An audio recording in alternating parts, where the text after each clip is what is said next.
Folks, welcome back to the program, by the way. I'm Jason Veely covering for Kate Calgary tonight.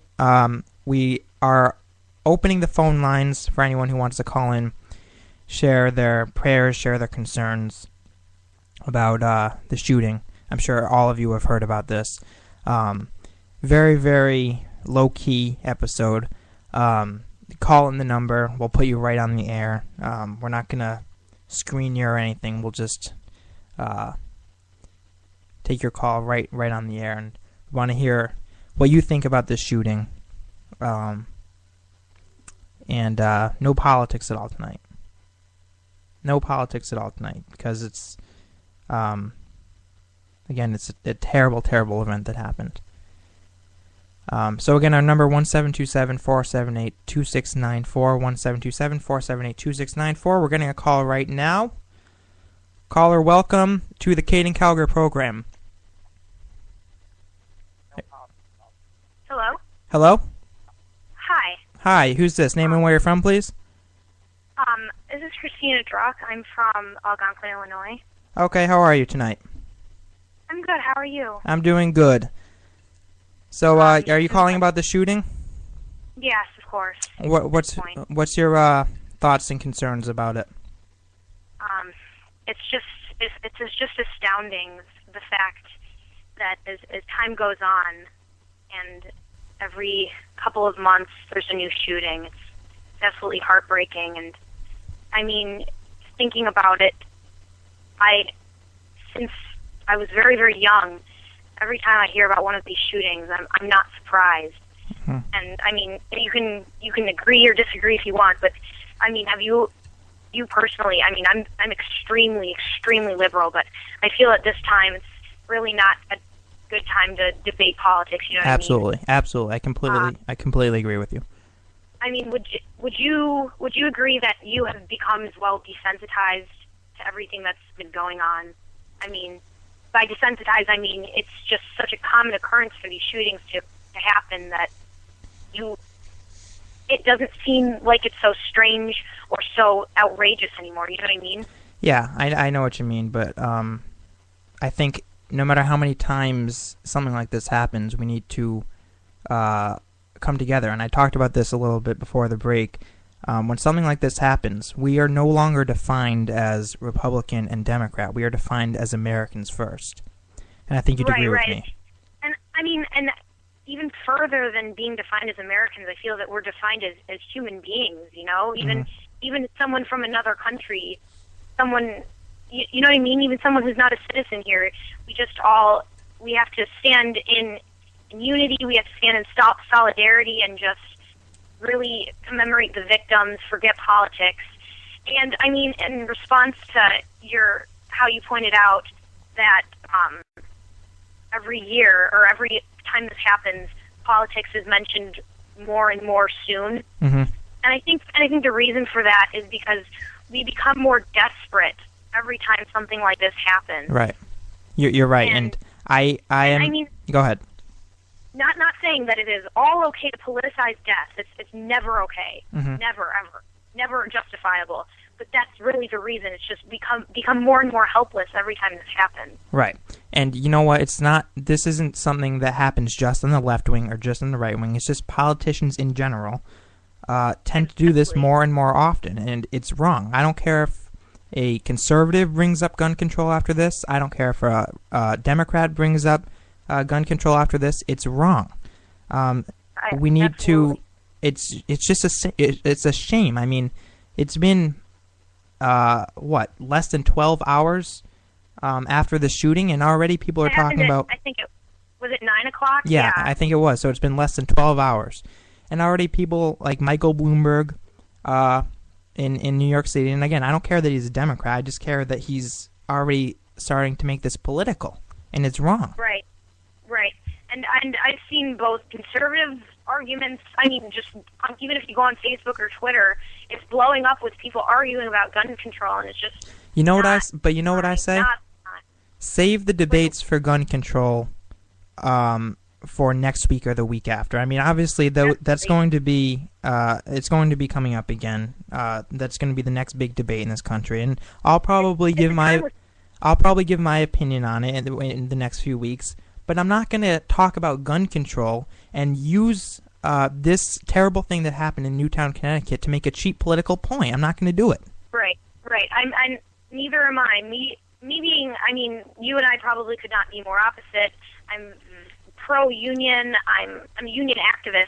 I'm a political activist at my high school. We're both young, and I mean, just I have my opinion on gun control, probably the exact opposite of yours, but it's just so irrelevant. So, and it's, I mean, just I've thought about politics, and I think that we all have. We've all thought, how can we prevent this? How can we change this? And I think that's why people are politicizing this, not even for their own campaign, not anything like that. It's just because we just want to fix it. And that's really what human beings do when there's a tragedy. We just want things to go back to normal.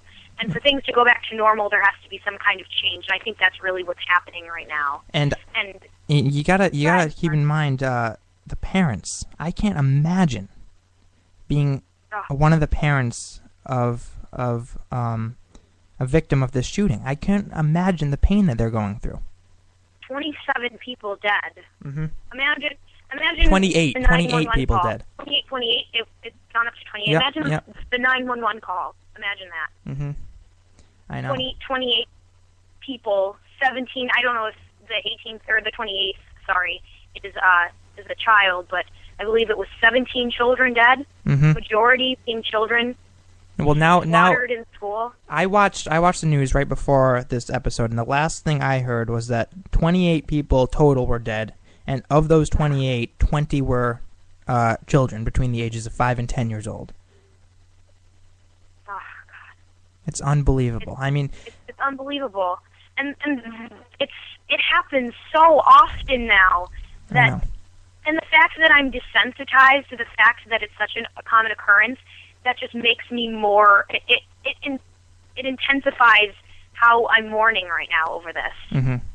I agree. Well, keep these families in your prayers. Absolutely. And hope for the best for them. I want to thank you very much for your call. Absolutely. Continue to stand in solidarity. I enjoyed talking to you. Absolutely. You too. Thank you. And really, I know it happened only in Connecticut, but it affects the entire nation. It affects the entire nation. We're actually getting another call here. Hello, caller. Welcome to the Kading Calgar program. Hello. It's Jack. What's your name? Over in England. Yeah, it's Jack over in England. John or Josh? Jack, hang on. Sorry, I'm getting feedback on the radio. Let me just turn the radio down. Okay, yeah, turn the radio down a little bit.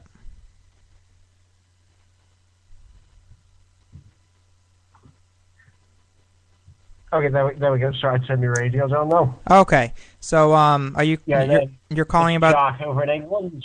All right, listener. All right. Yeah, I just wanted to call in and give my condolences to the fallen. There's really nothing else to say. We're actually just about to go hold a candlelight vigil in the next few minutes. So I just want to call in and give my condolences. Well, thank you very much. Wish everyone the best. Wish everyone the best in these depressing times. Good night. Good night. Thank you very much for your call. I couldn't tell if his name was John or Josh, and there was quite a big delay there. But John or Josh, I apologize. I didn't quite get your name. Thank you very much for your call. We appreciate it. It's from England. Just shows how big this thing really is. I mean, this is the second biggest school shooting in the history of the country.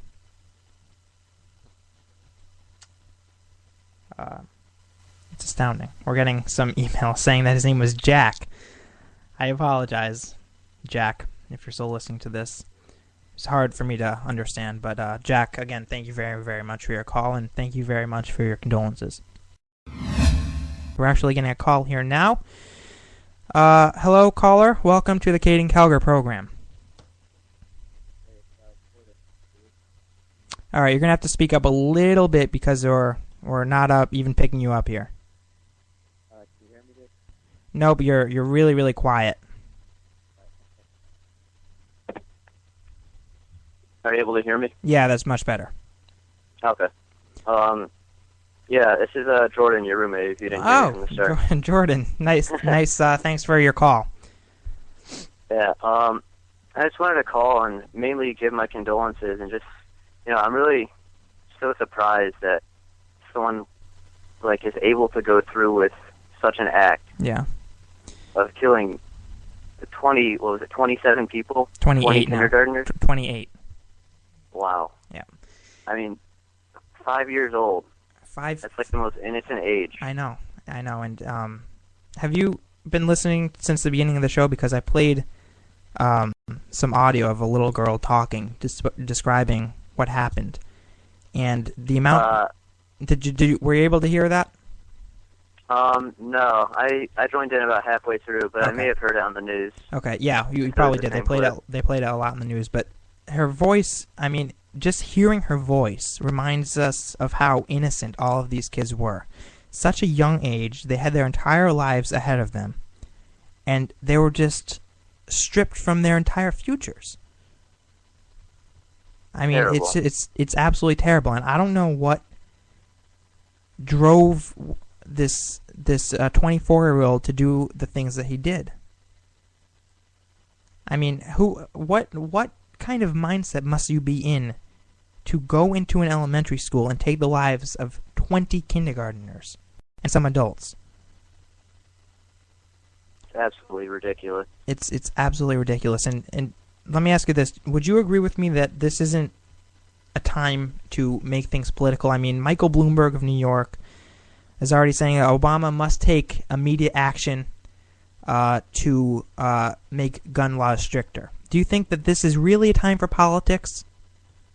Not really. I think that, I've had my thoughts about, politics from this event, but it really isn't a time for it. I mean, we all have our thoughts of what should happen, politics-wise from this event. Yep. But I think we should keep them to ourselves from now, and, we should really just honor the death of these 28 people. Definitely. Just continue to pray. That's all you can do. Jordan, thank you very much for your call.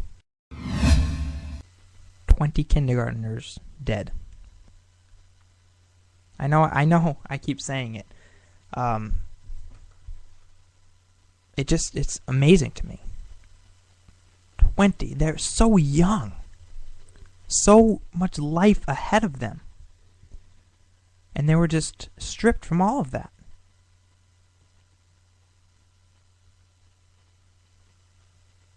Taken away.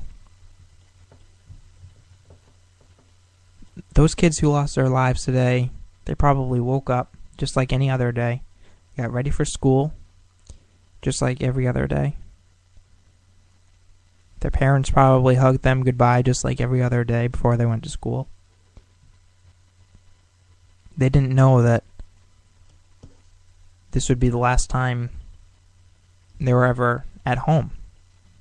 They didn't know that this would be the last time they ever hugged their parents.